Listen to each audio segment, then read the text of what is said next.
Sa tingin niyo ba susuportahan na ni Presidente ang tuluyan ng pagbasura ng rice tarification law? Dahil tama ka, mukhang ang tingin ng iba ay hindi na siya kaaya-aya or angkop sa panahon natin ngayon na talagang may problema tayo sa bigas. So, na itong si anong tawag nyo? Mau Roqueto. Si Mau Roqueto. Di ba dati, pinagtatanggol niya pa yung rice tarification law dati. Duterte urges farmers give rice tarification law a chance. So 2019, 4 years na nga pala, no? O 4 years na yung rice tarification law. Palpak. Oh, palpak talaga.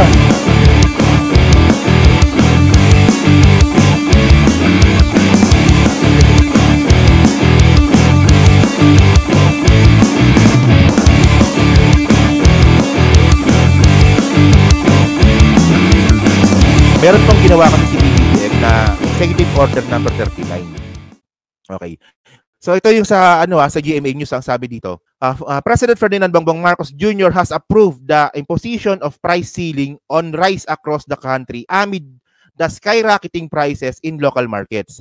The mandated price ceiling for regular milled rice is 41 per kilo while the mandated price cap for well-milled rice is 45 pesos per kilo. According to the signed Executive Order number 39. So ito nga po yung pinirmahan nga po ni PBBM na EO number 39. Actually mga kababayan, tuwang-tuwa po dito si dating secretary ng DA na si Manny Piñol kasi dito po natin na napatunayan na meron po talagang political will si PBBM pagdating nga po sa agriculture. Ito lang kasi hindi ko na kasi nagawa ng screenshot eh. Meron po kasing kaninang balita yung News 5. So yung balita kanina ng News 5 ang nakalagay doon, 41 pesos to 45 pesos yung presyo ng bigas, bakit hindi 20 pesos? Kung di ba naman gunggong no? Unang-una, ulitin ko lang wala naman kasing pinangako na 20 pesos na bigas. Unang-una, walang pinangakong ganon. Meron siyang pangarap na sana makuha natin. Di ba na maging 20 pesos yung bigas pero walang pinangako. Pero even do mga kababayan kasi dito, may mga nakita din po kasi ako sa mga comment section kasi na bakit daw po sa lugar po nila 58 pesos pa rin daw po yung bigas. Ayan yung reklamo ng mga tao. Ganyan po kasi yung mga reklamo ng mga taong walang alam.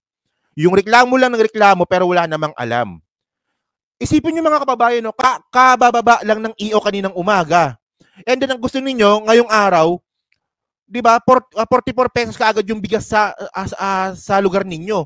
Hindi po ganun tumatakbo ang isang EO. Siyempre mga kababayan, ang kailangan kasi natin dito, intindihin po natin yung sitwasyon.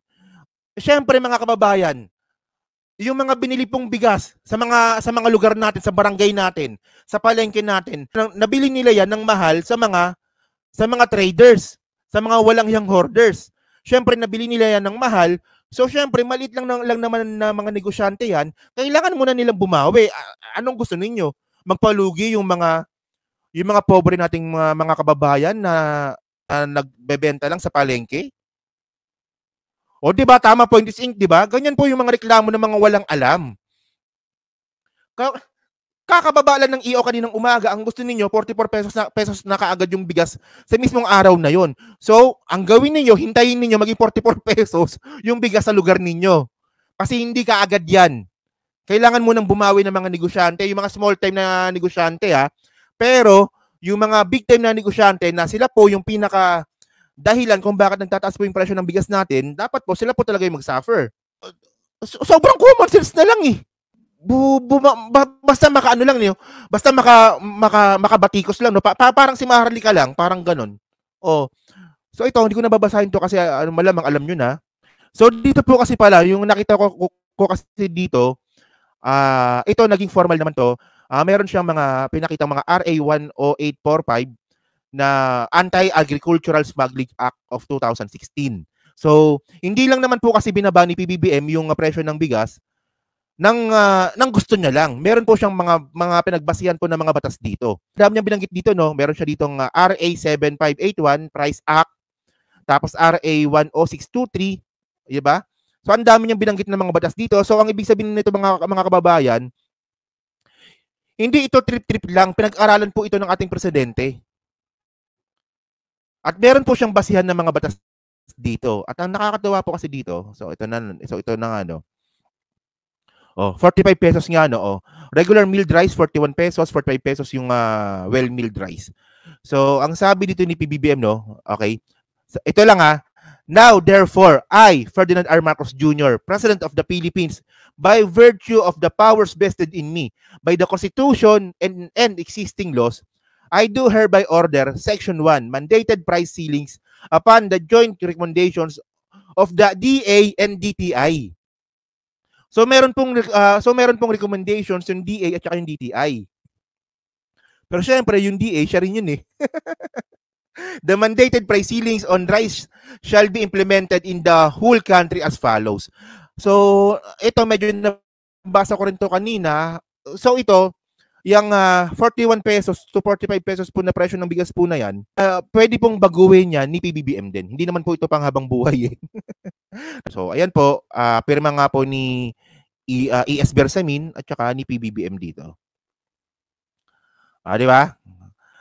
Siguro, kung matagal ka na po dito sa aking munting channel, malamang, alam nyo na po siguro kung ano po yung pinaka-reason kung bakit po tumataas yung presyo ng bigas ngayon. Meron po itong dalawang reason. So, unang-una po, yung pagpigil po ng India na mag-export po ng bigas sa ibang bansa. At pangalawa, yung rice tarification law. Na kaya nga po naglakas ng loob or dumami po yung nag-import ng bigas ng mga negosyante because of dun po sa ginawang batas nga po nung panahon ni dating Pangulong Duterte na rice tarification law. So, hindi ko na lang po kasi ulitin kasi malamang alam nyo na yon na imbis po na yung NFA po yung nagre-regulate po ng presyo ng mga bigas natin sa merkado, ang nangyari po, mas nabigyan po kasi ng kapangyarihan yung mga traders, especially nga po yung mga nag-import ng bigas dito po sa Pilipinas, yung mga negosyante, para po pag tumanggap ng bigas from other countries, so syempre, kontrolado nila yung presyo. So, ngayon, alam naman din po natin na ang dami pong nakailan na ba? Nakapito na, di ba? Nakapitong warehouse na nga po na sinalakay si Erwin Tulfo, yung DA, yung Bureau of Customs, at saka si Martin Romualdez.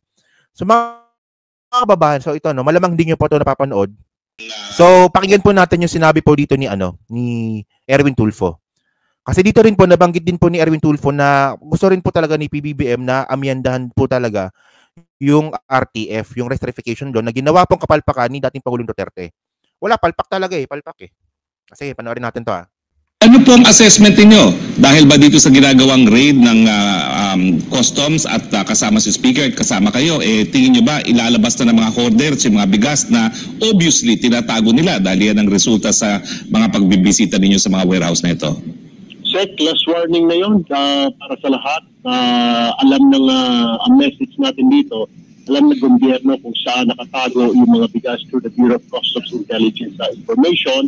Huwag na nilang antayin na kumpiskahin pa ng gobyerno at pag kinumpis na po yan, kasabay po na makakasuhan sila ng hoarding at saka economic sabotage pag ganun ginagawa niya.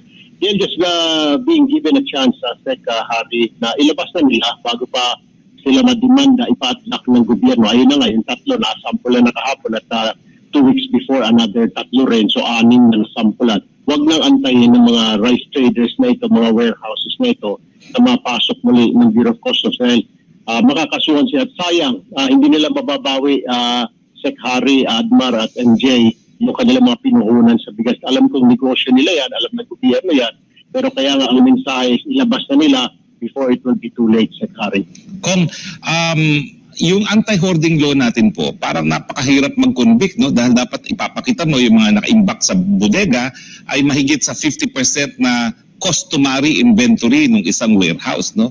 Paano po natin babaguhin yung batas? Dahil parang imposibleng makaroon ng conviction for anti-hoarding unless meron kang datos doon sa inventory level ng warehouse na hawak naman ng may-ari ng warehouse. Magko-convene, Sec Harry, ang Committee on Agriculture under Congressman Martin Verga, I believe after itong budget hearing sa October. So magko-convene yan at lahat sisilipin, yan yung sinasabi mga batas laban sa hoarding, economic sabotage, saka yung mga RTL, yung rice tarification law at saka yung RCEP. Lahat ito titignan, Sec Harry, dahil ito yung gustong i-prioritize ng Pangulo yung ika nga agricultural, yung mga pagkain na kailangan na makarating sa tao and affordable ayon yan sa administrasyon na Secretary. Huli na lang po galing sa akin, no? Ano pong sense ninyo ang paningin ng ating presidente sa rice tariffication law? Ang problema po dyan sa rice tariffication law, ang assumption niya, meron pa tayong bigas na maangkat. Pero ngayong hindi na nag-export ang India, sumunod ang UAE, at talagang kulang ang supply sa international merkado, sa tingin nyo ba susuportahan na ni presidente ang tuluyan ng pagbasura ng rice tariffication law? I believe depende sa recommendation ng Committee on Agriculture ni Speaker Martin Romualdez sa Pangulo kung napapanahon na ba na ibasura yan, Secretary, dahil tama ka. Mukhang ang tingin ng iba ay hindi na siya kaaya-aya or angkop sa panahon natin ngayon na talagang may problema tayo sa bigas. So kailangan na siguro talaga reviewin. And that will, yan ang isa sa pakay ng itong muling pagpapatawag ng investigasyon ng Congress sa House Committee on Agriculture, Secretary. Salamat, Kong. Yun. So mga kababayan, 'di ba? Kung maalala ninyo, no, siguro napanood nyo rin dati na itong si anong tawag nyo? Mau Roqueto. Si Mau Roqueto. 'Di ba dati pinagtatanggol niya pa yung recertification law dati. Pero ngayon, admitted na siya ngayon, napalpak talaga yung recertification law na ginawa nga po ni dating Pangulong Duterte. So ngayon, ito na nga po yung sinasabi ko nga po dati pa. Dahil nga po sa binigyan nga po natin ng karapatan or kapangyarihan at tinanggalan din po natin ng trabaho yung NFA, no? Nilipat po yung pinaka-obligasyon ng NFA sa mga negosyante. Ito na po talaga yung mangyayari dito. Ito na. Ayan na. So ilang warehouse 'yan. So ngayon, itong ginawa lang pala nila Congressman Erwin Tulfo at saka ni Congressman Martin Romualdez ay warning pa lang pala ito. Warning pa lang ito na itong mga rice hoarder na to is alam na ng gobyerno kung nasaan sila. So kailangan na nilang ilabas yung mga bigas na tinatago nila. Kasi mga kababayan, tingnan niyo to. Ako maliit na negosyante rin ako. Pero kapag ako kinumpiskahan ako ng gobyerno ng mga paninda ko, ang laking lugi nun, iiyak talaga ako. So isipin nyo to, no? Almost 500 million of pesos yung mawawala sa mga negosyante kapag ito po ay kinumpiskan ng gobyerno. So dyan po sa interview nga po na yan, ang sinabi nga po ni Congressman Erwin Tulfo na yung mga bigas nga po na yan, especially nga po yung mga palay, ay kukumpiskahin na nga po talaga nila. At ito po ay ibebenta po posibleng sa Kadiwa, pwedeng ibigay sa DSWD, or pwedeng iimbak muna sa NFA para sila yung maglalabas. Ganito po talaga kapalpak yung ginawa nga po ni dating Pangulong Duterte. At alam naman po natin, kanina ko pa hinahanap yung sinabi ni Manny Piñol pero hindi ko na makita kasi matagal na yon, last week pa yon. Pero siguro na-content ko na ito, no, napakita ko na to sa inyo na sinabi talaga ni dating Secretary Manny Piñol na nauto talaga si Duterte ni Cynthia Villar at saka ni Secretary Dominguez. Kaya napirmahan ni Duterte yung recertification law. At mga kababayan, maalala din po natin, di ba? Dahil nga po sa kapalpakan nga po ng recertification law po na to, kasi isang taon pa lang mga kababayan na ipasa yung recertification law March 2019. And then wala pang isang taon, nagrereklamo na po yung mga farmers. Kasi nga po, bumagsak po yung presyo po ng palay sa 11 pesos. Dahil nga po sa overwhelming po na sobrang daming nakatambak po na bigas, umaray po talaga dito, no? Nasaktan po talaga dito yung mga farmers. So wala pang isang taon, nagreklamo na kaagad yung mga farmers. Pero ang sagot ni Duterte, noong 2022, ito, no? Duterte urges farmers give recertification law a chance. So 2019, 4 years na nga pala, no? 4 years na yung recertification law. Palpak. Palpak talaga. So doon sa mga vlogger na mga tanga, kasi may mga vlogger na DDS na patuloy pa rin nilang pinagtatanggol yung recertification law, wag po kayo maniniwala doon. Sigurado naman hindi kayo maniniwala doon. Kasi ito po yung negosyo ko. Ito po yung negosyo ko, agriculture. 'Di ba, fertilizer, palay at saka sugarcane. Kaya alam ko po talaga na palpak po talaga yung recertification law. Dapat nga mag-public apology dito si si dating Pangulong Duterte kasi kapalpakan niya to eh.